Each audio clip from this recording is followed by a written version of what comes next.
வணக்கம் நண்பர்களே. UPSC civil services interview expected question அனாலிசிஸில் ஒரு முக்கியமான கொஷினை நாம் இந்த வீடியோவில் டிஸ்கஸ் பண்ண போகிறோம். கொஷின் என்ன அப்படிங்கிறத நான் முதல்ல சொல்லிடுறேன். Why have you chosen your home state as first cadre preference? உங்களுடைய சொந்த மாநிலத்தை, அதாவது தற்போதைக்கு நீங்கள் இருக்கக்கூடிய மாநிலத்தை ஏன் நீங்கள் ஃபர்ஸ்ட் ப்ரிஃபரன்ஸாக கொடுத்துருக்கீங்க? இதுதான் கேள்வி. யூபிஎஸ்சி மெயின்ஸ் எக்ஸாம் இதனுடைய டீட்டெயில்ட் அப்ளிகேஷன் ஃபார்ம் டேஃப்ல நீங்கள் கேடர் ப்ரிஃபரன்ஸை கொடுக்கணும். செலக்ட் ஆறீங்க அப்படின்ற பட்சத்தில் எந்த ஸ்டேட் எந்த ரீஜனுக்கு நீங்கள் முக்கியத்துவம் கொடுக்குறீங்க. ஸோ இந்த பேஜை நீங்கள் ஃபில் பண்ணணும். இதுக்கு முன்னாடி பார்த்தீங்கன்னா ஸ்டேட்டை இண்டிவிஜுவலாக லிஸ்ட் பண்ணியிருப்பாங்க. இப்போ பார்த்தீங்கன்னா ரீஜன் வைஸ் அதில் ஆப்ஷன் இருக்கும். அதுக்குள்ளே நீங்கள் பார்த்தீங்கன்னா ஸ்டேட்ஸை சூஸ் பண்ணணும். ஆனாலும் இந்த கேள்வியை நீங்கள் இப்போவும் யூபிஎஸ்சி இன்டர்வியூ போர்டு கிட்ட இருந்து எதிர்பார்க்கலாம். இது ஒரு முக்கியமான கேள்வி. இந்த கேள்விக்கு நீங்கள் எப்படி ஆன்சர் பண்ணுறீங்க, எந்த பர்ஸ்பெக்டிவ்ல ஆன்சர் பண்ணுறீங்க, இது உங்களுடைய ஓவரால் ஸ்கோரை டிட்டர்மின் பண்ணும். சரி, ஒரு கேண்டிடேட் ஹோம் ஸ்டேட்ல வேலை செய்யணும் அப்படின்னு நினைக்கிறது சரியா தப்பா? இதை முதல்ல பார்த்துடலாம். ஹோம் கேடர் அப்படின்னா என்ன? அவர் எந்த மாநிலத்தை சேர்ந்தவராக இருக்காரோ அந்த மாநிலத்திலே வேலை செய்கிறது. ஸோ இதுதான் நம்ம ஹோம் கேடர் அப்படின்னு சொல்கிறோம். ஜென்ரலாக நீங்கள் ரொம்பவே நல்ல ரேங்க் எடுக்கிறீங்க அப்படின்னா ஹோம் கேடர் கிடைக்கக்கூடிய வாய்ப்பு அதிகம். ஆனாலும் அந்தந்த வருடம் இருக்கக்கூடிய வேகன்சிஸ் இதெல்லாம் வச்சு தான் இது டிசைட் ஆகும். சரி, ஹோம் கேடர் சொந்த மாநிலத்திலேயே நீங்கள் வேலை செய்கிறீங்க. இதை ஒரு கேண்டிடேட் விரும்புறது பார்த்தீங்கன்னா நேச்சுரல் தான். இன் பிரின்சிபல் தப்பு அப்படின்னு சொல்ல முடியாது. சொந்த ஸ்டேட்டில் வேலை செய்யலாம். நம்முடைய ஃப்ரெண்ட்ஸ், ரிலேட்டிவ்ஸ், ஃபேமிலி மெம்பர்ஸ் இவங்களோட ரெகுலராக டச்சில் இருக்கலாம், நேரடியாக பார்க்கலாம். அது இல்லாமல் நம்மளுடைய சொந்த கல்ச்சர் இதுக்குள்ளேயே இருக்கலாம். அதனால் இதை விரும்புறது தப்பு அப்படின்னு சொல்ல முடியாது. ஆனால் நீங்கள் எக்ஸ்ட்ராடினரியாக இருக்கிறீங்க அப்படின்னா நீங்கள் மற்ற மாநிலங்கள்லையும் போய் வேலை செய்யறதுக்கு ரெடியாக இருக்கணும். ஒரு ஐஏஎஸ் ஆஃபீஸராக ஆகிறோம், 60 வயசில் ரிட்டையர் ஆகிறோம். இதை தாண்டி சர்வீஸில் என்ன அச்சீவ் பண்ணோம், எந்த அளவுக்கு மக்களுடைய வாழ்க்கையில் இம்பேக்ட் ஏற்படுத்தியிருக்கோம், எந்த அளவுக்கு நாம் அந்த சர்வீஸில் முன்னேறி போயிருக்கோம், இது ரொம்ப முக்கியம். அதனால் முடிஞ்ச வரைக்கும் எந்த ஸ்டேட்டில் போஸ்ட் ஆனாலும் அங்கே போய் வேலை செய்கிறத நீங்கள் விரும்பணும். இதை நீங்கள் மனசார ஏற்றுக்கணும். சொல்கிறது புரியுதா? ஒரு ப்ரைவேட் கம்பெனியில் நீங்கள் வேலைக்கு சேர்ந்தால் கூட வெளிநாட்டில் போய் வேலை செய்கிற மாதிரி இருக்கும். ஃபேமிலியை விட்டுட்டு பல மாதங்கள், ஏன் பல வருடங்கள் ரொம்ப தூரத்தில் போய் வேலை செய்கிற மாதிரி இருக்கலாம். கரெக்டாக? ஒரு பிரைவேட் வேலைக்கே இந்த மாதிரி ரிக்வயர்மெண்ட் இருக்குன்னா அப்போது இது civil services, steel frame of the country. நாட்டுக்காக வேலை செய்கிறீங்க, மக்களுக்காக வேலை செய்கிறீங்க. அப்போது இந்தியாவில் எந்த இடத்துல உங்களை போஸ்ட் பண்ணாலும் அங்கே போய் வேலை செய்கிறதுக்கு ரெடியாக இருக்கணும். இதை நீங்கள் மனசார ஏற்றுக்கணும். மனசார ஏற்றுக்கிட்டிங்கன்னா கண்டிப்பாக கரெக்டான ஆன்சரை அங்கே நீங்கள் பண்ணுவீங்க. என்னை பொறுத்த வரைக்கும் தாராளமாக மற்ற ஸ்டேட்ஸில் போய் வேலை செய்கிறதுக்கு நீங்கள் ரெடியாக இருக்கணும் அப்படின்னு நான் சொல்லுவேன். உங்களுடைய சொந்த ஊர் மதுரைன்னு வைங்களேன். நீங்கள் தமிழ்நாட்டுக்குள்ள சென்னையில் வேலை செய்கிறதுக்கும் கர்நாடகாவில் இருக்க பெலகவியில் வேலை செய்கிறதுக்கும் பெருசாக வித்தியாசம் இல்லை. இந்த டிஸ்டன்ஸ் அதிகமாக உங்களுக்கு தெரிஞ்சாலும் இந்த டிஸ்டன்ஸை நீங்கள் ஈஸியாக ட்ராவல் பண்ணலாம். நிறைய ஃபெசிலிட்டிஸ் வந்துடுச்சு. ஏரோப்ளேன்ஸில் நீங்கள் ட்ராவல் பண்ணலாம். ரெகுலராக ஃபேமிலியோட டச்சில் இருக்கலாம். அப்போ இதெல்லாம் தாண்டி நம்ம நாட்டுக்கு சேவை செய்கிறதுக்கு ரெடியாக இருக்கணும். சொல்ல போனால் எந்த அளவுக்கு நீங்கள் ஹோம் ஸ்டேட்டை விட்டு தூரம் போகிறீங்களோ, சர்வ் பண்ணுறீங்களோ அந்த அளவுக்கு உங்களுக்கு ரெக்கக்னிஷன் இருக்கும், பாராட்டுக்கள் இருக்கும். அப்போ இதில் உங்கள் மனசை நீங்கள் உறுதியாக வைக்கணும்.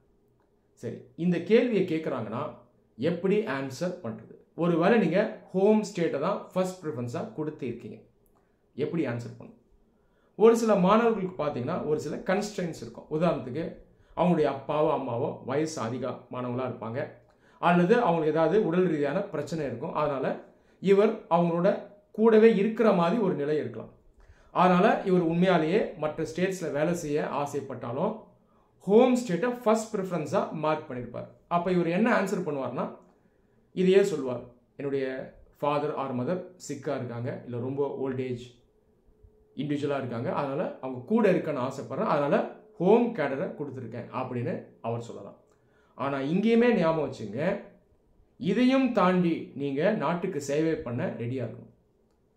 உத்தரப்பிரதேஷ், பீகார் இந்த மாதிரி பின்தங்கிய மாநிலங்கள், அதாவது பொருளாதார ரீதியாக வாய்ப்புகள் வசதிகள் கம்மியாக இருக்கக்கூடிய மாநிலங்களில் வரக்கூடிய நிறைய யங்ஸ்டர்ஸ் இந்தியன் ஆர்மியில் வேலை செய்கிறாங்க.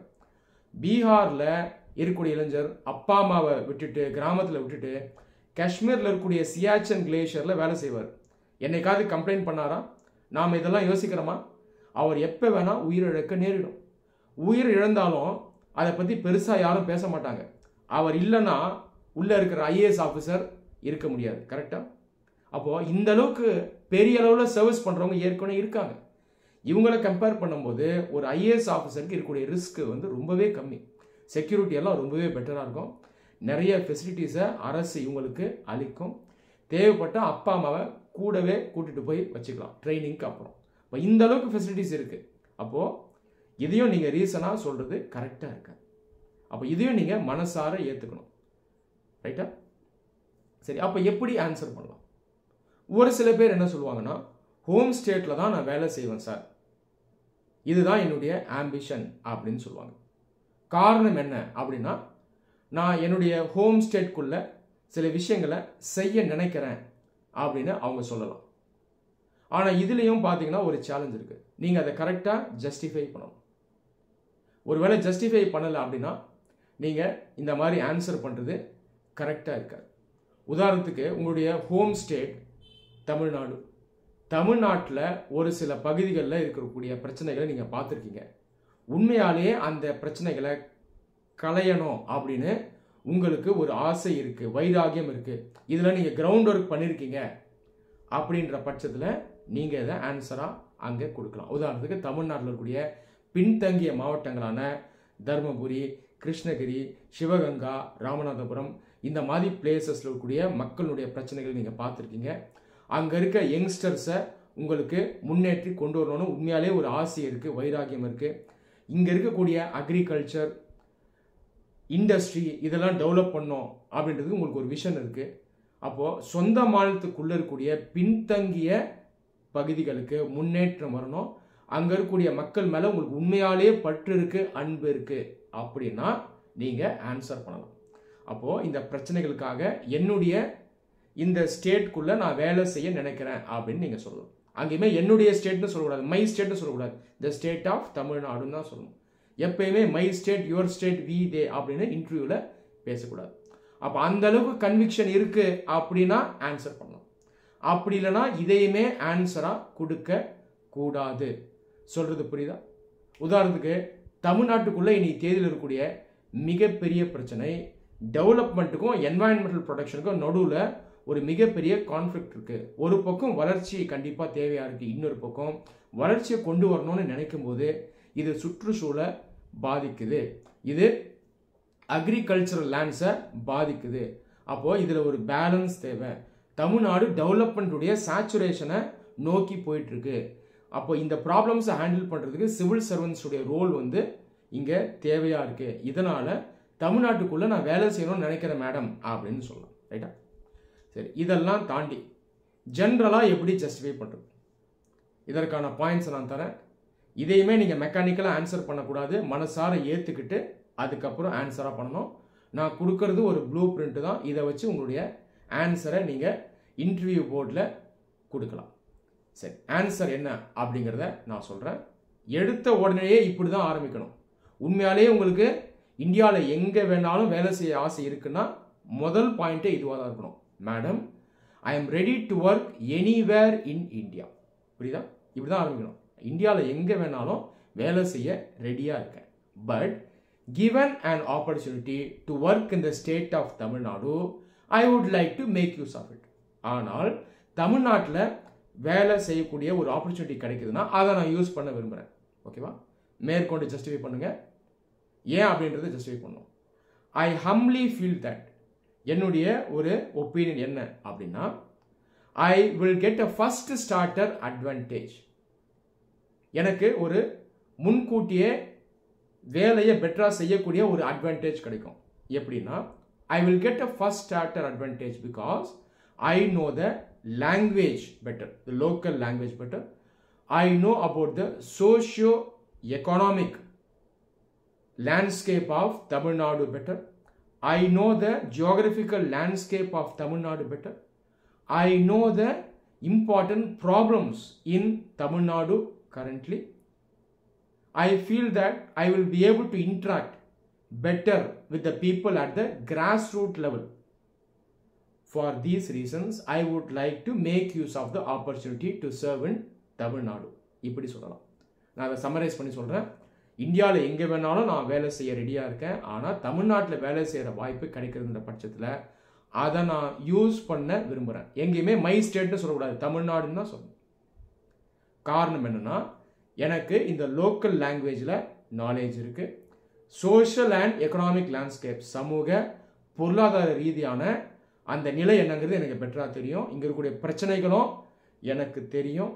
அது இல்லாமல் இந்த கல்ச்சுரல் லேண்ட்ஸ்கேப்பும் எனக்கு தெரியும். மக்களுடைய நடவடிக்கை எப்படி இருக்கும், அவங்களுடைய சிந்தனை எப்படி இருக்கும், ஒரு இடத்துல மக்கள் எப்படி பிஹேவ் பண்ணுவாங்க, இது எனக்கு பெட்டராக தெரியும். இந்த காரணத்தினால எனக்கு ஒரு ஃபர்ஸ்ட் ஸ்டார்டர் அட்வான்டேஜ் இருக்குன்னு நினைக்கிறேன். பல வருடங்கள் கழித்து நான் எஃபிஷியண்ட்டாக ஒர்க் பண்ணுறது பதிலாக வேலையில் சேர்ந்த உடனேயே என்னால் வேகமாக பெட்டராக ஒர்க் பண்ண முடியும். இதனால் ஹோம் கேடர் எடுக்க விரும்புகிறேன் அப்படின்னு ஆன்சர் பண்ணணும். சொல்கிறது புரியுதா? அதையும் தாண்டி என்ன சொல்லலாம்னா, I feel that I would be able to start working earlier better அப்படின்னு சொல்லணும். சேர்ந்த உடனே என்னால் கொஞ்சம் பெட்டராக எஃபிஷியண்ட்டாக வேலை செய்ய முடியும் அப்படின்னு சொல்லி முடியும். இந்த மாதிரி ஆன்சர் பண்ணுறது கரெக்டான ஆன்சராக இருக்கும். நன்றி.